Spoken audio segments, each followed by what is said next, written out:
Asia কাপের trophy নিয়ে নাটকীয়তা নতুন মোড় নিয়েছে। মঙ্গলবার এশিয়ান ক্রিকেট কাউন্সিলের সভায় ট্রফি ইস্যু নিয়ে এসিসি ও Pakistan cricket board chairman Mohsin নাকভির সঙ্গে বিসিসিআই সহসভাপতি রাজীব শুক্লার তীব্র বাদানুবাদের খবর দিয়েছে গণমাধ্যম। বৈঠক চলাকালীন এক পর্যায়ে বিসিসিআই কর্তারা সভা ত্যাগ করে বলেও খবরে বলা হয়েছে। পিসিবি ও এসিসি চেয়ারম্যান মোহসিন নাকভি সাফ জানিয়ে দিয়েছেন, ভারতকে তাদের অধিনায়ককে এসিসি অফিসে পাঠিয়ে তার হাত থেকে ট্রফি নিতে হবে। অন্যদিকে ভারত জানিয়েছে এই ট্রফি নাকভির নিজস্ব সম্পত্তি নয়। শেষ পর্যন্ত কোনো সমাধান ছাড়াই শেষ হয় বৈঠক। বিস্তারিত মাহফুজুল ইসলামের রিপোর্টে। ভারত পাকিস্তান রাজনৈতিক টানাপোড়েনের জের এখন টানছে এশিয়ার ক্রিকেট। ভারতের হ্যান্ডশেক বিতর্ক থেকে শুরু করে মাঠের মধ্যে পাকিস্তানি পেসার হারিস রৌফের ভারতীয় বিমান বিধ্বস্ত নিয়ে টিপ্পনি, সবকিছুর প্রভাব শেষে গিয়ে পড়ল এশিয়া কাপের ফাইনালের মঞ্চে।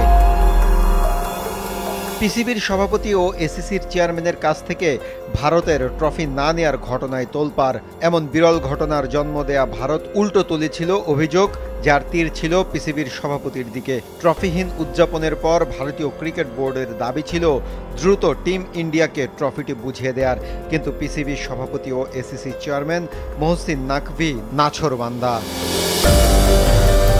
মঙ্গলবার এসিসির সভার শুরুতে ভারতকে তার ধন্যবাদ না জানানোর মধ্য দিয়ে বিতর্কের শুরু। এরপর অবশ্য অন্যান্য সদস্যদের চাপে ধন্যবাদ প্রস্তাব উত্থাপন করলেও ট্রফি নিয়ে সভাস্থল হয়ে ওঠে উত্তপ্ত। বিসিসিআই সহ সভাপতি রাজীব শুক্লা দ্রুত ট্রফি ভারতের কাছে পাঠিয়ে দেওয়ার দাবি তুললে নাকভি সাফ জানিয়ে দেন, এসিসির অফিসে এসে তাদের অধিনায়ককে নাকভির হাত থেকেই ট্রফি গ্রহণ করতে হবে। উত্তরে রাজীব শুক্লা তীব্র প্রতিবাদ জানান। এক পর্যায়ে বিসিসিআই ও নাকভির মধ্যে বাদানুবাদ শুরু হয়। রাজীব শুক্লা জানিয়ে দেন, এই ট্রফি নাকভির ব্যক্তিগত সম্পত্তি নয়। এমন পরিস্থিতিতে বিসিসিআই কর্তারা সভাস্থল ত্যাগ করে চলে যান বলে বিভিন্ন গণমাধ্যমে খবরে বলা হয়েছে। তবে শেষ পর্যন্ত এ বিষয়ে কোনো সুরাহা হয়নি। মাহফুজুল ইসলাম, RTV।